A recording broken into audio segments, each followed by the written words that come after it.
guys, welcome back to MadeByNale. Today I'll be showing you how I turned these joggers from Benjart into a cute two-piece set.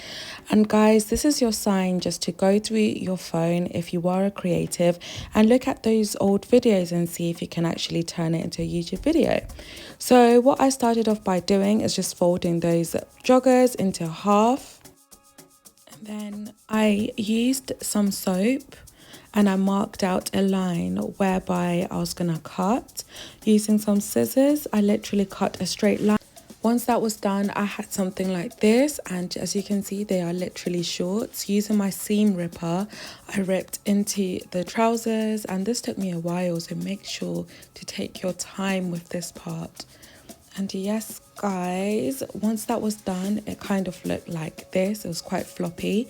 So I needed to take it to my sewing machine and sew that together. So I started off by just cutting off some excess so that we didn't have to do too much work. Once I was done, it was looking like this.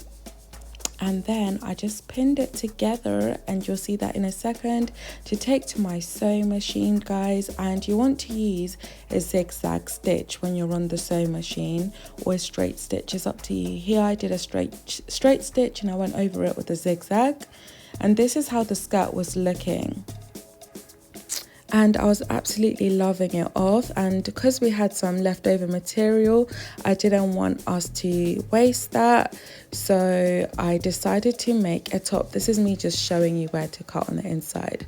Using some eyelets, I created some eyelet hooks, and once that was done, guys, you'll see in a second. Look at me so gassed over these eyelets.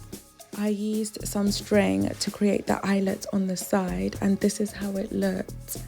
Very, very beautiful. I was absolutely in love, and I'll see you guys very soon. Bye bye.